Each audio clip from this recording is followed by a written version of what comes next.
الحمد للہ رب العالمین والصلاة والسلام علی خاتم النبیین اما بعد فاعوذ باللہ من الشیطان الرجیم بسم اللہ الرحمن الرحیم وَلَقَدْ صَدَقَكُمُ اللَّهُ وَعْدَهُ إِذْ تَحُسُّونَهُم بِإِذْنِهِ حَتَّى إِذَا فَشِلْتُمْ وَتَنَازَعْتُمْ فِي الْأَمْرِ وَعَصَيْتُمْ مِنْ بَعْدِ مَا أَرَاكُمْ مَا تُحِبُّونَ منكم من يريد الدنيا ومنكم من يريد الآخرة ثم صرفكم عنهم ليبتليكم ولقد عفا عنكم والله ذو فضل على المؤمنين۔ ترجمہ: اور بے شک اللہ نے تمہیں اپنا وعدہ سچا کر دکھایا جب تم اس کے حکم سے کافروں کو قتل کر رہے تھے، یہاں تک کہ جب تم نے بزدلی دکھائی اور حکم میں آپس میں اختلاف کیا اور تم نے اس کے بعد نافرمانی کی، جب اللہ تمہیں وہ کامیابی دکھا چکا تھا جو تمہیں پسند تھی۔ تم میں کوئی دنیا کا طلبگار ہے اور تم میں کوئی آخرت کا طلبگار ہے، پھر اس نے تمہارا منہ ان سے پھیر دیا تاکہ تمہیں آزمائے، اور بے شک اس نے تمہیں معاف فرما دیا ہے، اور اللہ مسلمانوں پر بڑا فضل فرمانے والا ہے۔ وَلَقَدْ صَدَقَكُمُ اللَّهُ وَعْدَهُ، اور بے شک اللہ نے تمہیں اپنا وعدہ سچا کر دکھایا۔ یہاں غزوہ احد کی بات ہو رہی ہے، چنانچہ ارشاد فرمایا کہ بے شک اللہ عز و جل نے جنگ احد میں اپنا وعدہ پورا فرما دیا کہ وَأَنْتُمُ الْأَعْلَوْنَ إِن كُنتُم مُؤْمِنِينَ، یعنی تم ہی غالب ہوگے اگر تم سچے ایمان والے ہو۔ تو تم غالب تھے اور اللہ تعالیٰ کے حکم سے کافروں کو قتل کر رہے تھے، لیکن جب تم نے بزدلی دکھائی اور رسول اللہ صلی اللہ تعالی علیہ وآلہ وسلم نے جو ایک پہاڑی درے پر جمع رہنے کا حکم دیا تھا، اس میں آپس میں اختلاف کیا اور اس حکم میں رسول اللہ صلی اللہ تعالی علیہ وسلم کی مخالفت کی، حالانکہ اللہ تعالیٰ تمہیں تمہاری پسندیدہ کامیابی دکھا چکا تھا، لیکن تم میں سے بعض نے مال غنیمت حاصل کرنے کی خاطر دنیا طلبی کے لیے درہ چھوڑ دیا، جس کا نتیجہ یہ نکلا تمہیں بہت زیادہ نقصان اٹھانا پڑا۔ واقعے کا خلاصہ یہ ہے کہ کفار کی شکست کے بعد حضرت عبداللہ بن جبیر رضی اللہ تعالیٰ عنہ کے ساتھ جو تیر انداز تھے وہ آپس میں کہنے لگے کہ مشرکین کو شکست ہو چکی ہے، لہٰذا اب یہاں ٹھہر کر کیا کریں گے، چلو کچھ مال غنیمت حاصل کرنے کی کوشش کریں۔ بعض حضرات نے یہ سن کر کہا کہ یہ جگہ مت چھوڑو، کیونکہ رسول کریم علیہ الصلوۃ والسلام نے تاکید کے ساتھ حکم فرمایا تھا کہ تم اپنی جگہ ٹھہرے رہنا اور کسی حال میں یہ جگہ نہ چھوڑنا جب تک میرا حکم نہ آ جائے، مگر لوگ غنیمت کے لیے چل پڑے، اور حضرت عبداللہ بن جبیر رضی اللہ تعالیٰ عنہ کے ساتھ 10 سے کم صحابہ کرام رضی اللہ تعالیٰ عنہم رہ گئے۔ دنیا طلب کرنے والوں سے مراد وہ لوگ ہیں جنہوں نے وہ درہ چھوڑ دیا اور مال غنیمت حاصل کرنے میں مشغول ہو گئے، اور آخرت کے طلبگاروں سے مراد وہ لوگ ہیں جو اپنے امیر حضرت عبداللہ بن جبیر رضی اللہ تعالیٰ عنہ کے ساتھ اپنی جگہ پر قائم رہے حتیٰ کہ شہید ہو گئے۔ آیت کے آخر میں فرمایا کہ غزوہ احد میں اس مقام پر جن لوگوں نے خطا کی اللہ تعالیٰ نے انہیں معاف فرما دیا، لہذا یاد رہے کہ جو اس طرح کے واقعات کو لے کر صحابہ کرام رضی اللہ تعالیٰ عنہم کی شان میں گستاخی کرے وہ بدبخت ہے کہ ان کی معافی کا اعلان رب العالمین عز و جل خود فرما چکا۔ اذ تصعدون ولا تلوون على احد والرسول يدعوكم في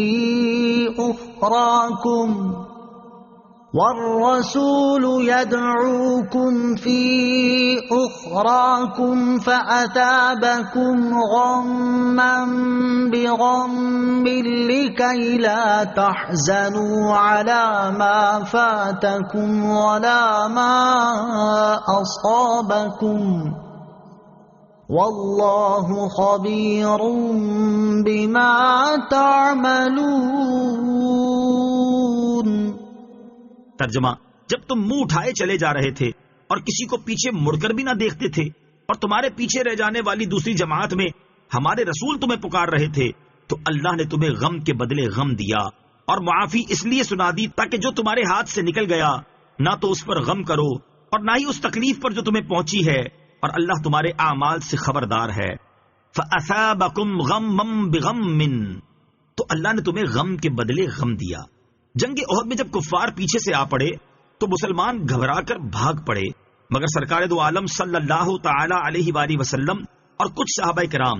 رضی اللہ تعالی عنہم اپنی جگہ سے نہ ہٹے اور ثابت قدم رہے۔ ثابت قدم رہنے والی جماعت سے دوسری جماعت کو آوازیں دی جا رہی تھیں کہ اللہ عز و جل کے بندوں ادھر آؤ، مگر گھبراہٹ اور شور میں یہ لوگ نہ سن سکے۔ اس آیت میں اسی کا ذکر ہے اور اسی کے حوالے سے فرمایا جا رہا ہے کہ اے مسلمانوں، یاد کرو جب تم افراتفری میں منہ اٹھائے چلے جا رہے تھے اور کسی کو پیچھے مڑ کر بھی نہ دیکھتے تھے، اور تمہارے پیچھے ثابت قدم رہ جانے والی دوسری جماعت میں ہمارے رسول تمہیں پکار رہے تھے لیکن تم سن ہی نہ رہے تھے، تو اللہ عز و جل نے تمہیں غم دیا اس لیے کہ تم نے اس کے حبیب علیہ الصلوۃ والسلام کی بات نہ مان کر انہیں غم پہنچایا تھا، لیکن اس کے ساتھ ساتھ تمہیں معافی کی بشارت بھی سنا دی تاکہ راہ خدا میں اخلاص کے ساتھ کوشش کرنے کے باوجود جو مال غنیمت تمہارے ہاتھ سے نکل گیا تم اس پر غم نہ کرو، اور چونکہ تمہارے بہت سے ساتھی اس جنگ میں شہید ہوئے اور تمہیں بھی بہت سے زخم آئے تو اللہ تعالیٰ کے معافی کا اعلان کر دینے کی وجہ سے تمہارے دلوں پر مرہم ہو جائے۔ اس آیت مبارکہ سے معلوم ہوا کہ اللہ تعالیٰ کو حضور پرنور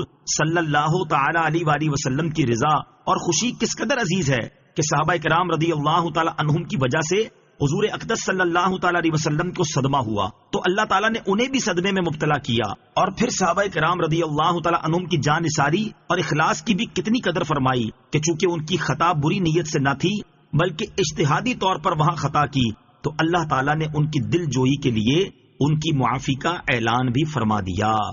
ثم أنزل عليكم من بعد الغم أمنة نعاسا يغشى طائفة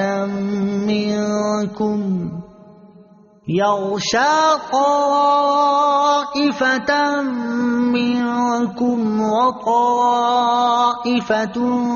قد أهمتهم أنفسهم يظنون بالله غير الحق وطائفة قد أهمتهم أنفسهم يظنون بالله غير الحق ظن الجاهلية يقولون هل لنا من الأمر من شيء قل إن الأمر كله لله يخفون في أنفسهم ما لا يبدون لك يقولون لو كان لنا من الأمر شيء ما قتلنا هاهنا قل لو كنتم في بيوتكم لبرز الذين كتب عليهم القتل إلى مضاجعهم وَلِيَبْتَلِيَ اللَّهُ مَا فِي صُدُورِكُمْ وَلِيُمَحِّصَ مَا فِي قُلُوبِكُمْ وَاللَّهُ عَلِيمٌ بِذَاتِ الصُّدُورِ۔ ترجمہ: پھر اس نے تم پر غم کے بعد چین کی نیند اتاری جو تم میں سے ایک گروہ پر چھا گئی، اور ایک گروہ وہ تھا جسے اپنی جان کی فکر پڑی ہوئی تھی، وہ اللہ پر ناحق گمان کرتے تھے، جاہلیت کے سے گمان۔ تو کہہ رہے تھے کہ کیا اس معاملے میں کچھ ہمارا بھی اختیار ہے؟ تم فرما دو کہ اختیار تو سارا اللہ ہی کا ہے، یہ اپنے دلوں میں وہ باتیں چھپا کر رکھتے ہیں جو آپ پر ظاہر نہیں کرتے۔ کہتے ہیں اگر ہمیں بھی اس معاملے میں کچھ اختیار ہوتا تو ہم یہاں نہ مارے جاتے۔ اے حبیب تم فرما دو کہ اگر تم اپنے گھروں میں بھی ہوتے جب بھی جن کا مارا جانا لکھا جا چکا تھا وہ اپنی قتل گاہوں کی طرف نکل کر آ جاتے، اور اس لیے ہوا کہ اللہ تمہارے دلوں کی بات آزمائے اور جو کچھ تمہارے دلوں میں پوشیدہ ہے اسے کھول کر رکھ دے، اور اللہ دلوں کی بات جانتا ہے۔ ثم انزل علیکم من بعد الغم امنۃ نعاسا، پھر اس نے تم پر غم کے بعد چین کی نیند اتاری۔ غزوہ احد میں تکالیف اٹھانے کے بعد اللہ تعالیٰ کی طرف سے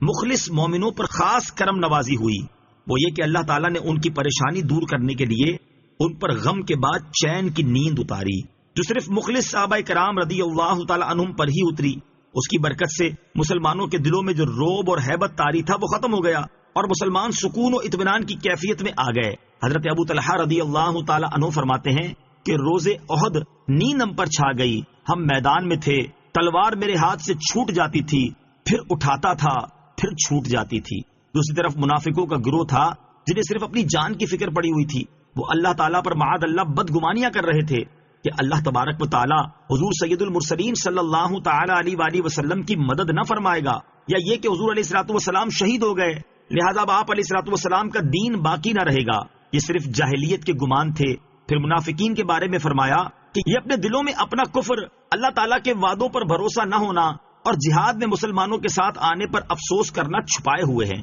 ان کے دلوں میں یہ بات بیٹھی ہوئی ہے کہ حضور اقدس صلی اللہ تعالی علیہ وآلہ وسلم کے وعدے معاذ اللہ سچے نہیں ہیں، لیکن یہ باتیں مسلمانوں کے سامنے ظاہر نہیں کر سکتے۔ یہ کہتے ہیں کہ اگر ہماری بھی کچھ چلتی ہوتی اور جنگ احد کے بارے میں ہمارا مشورہ مان لیا جاتا تو ہم یہاں نہ مارے جاتے۔ اللہ تعالیٰ نے ان کی بدگمانیوں اور بد کلامیوں کے رد میں فرمایا کہ اے حبیب صلی اللہ تعالی علیہ وسلم تم فرما دو کہ اگر تم اپنے گھروں میں بھی ہوتے، جب بھی جن کا مارا جانا تقدیر میں لکھا جا چکا تھا وہ اپنی قتل گاہوں کی طرف نکل کر آ جاتے، کیونکہ جیسے موت کا وقت مقرر ہے ایسے ہی موت کی جگہ بھی متعین ہے۔ جس نے جہاں جیسے مرنا ہے وہ وہاں ویسے ہی مرے گا۔ گھروں میں بیٹھ رہنا کچھ کام نہیں آتا اور تقدیر کے سامنے ساری تدبیریں اور ہیلے بیکار ہو جاتے ہیں۔ اس آیت کے آخر میں اللہ تعالیٰ نے غزوہ احد میں پیش آنے والے واقعات کی حکمت بیان فرمائی کہ غزوہ احد میں جو کچھ ہوا وہ اس لیے ہوا کہ اللہ عز و جل تمہارے دلوں کے اخلاص اور منافقت آزمائے اور جو کچھ تمہارے دلوں میں پوشیدہ ہے اسے سب کے سامنے کھول کر رکھ دے۔ آیت ثم انزل علیکم من بعد الغم امنہ سے حاصل ہونے والا درس۔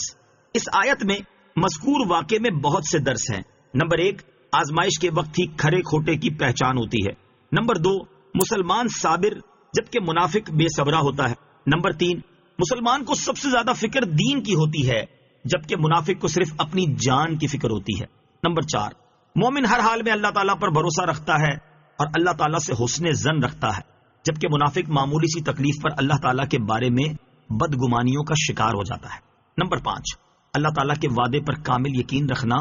کامل ایمان کی نشانی ہے۔ نمبر 6، موت سے کوئی شخص فرار نہیں ہو سکتا،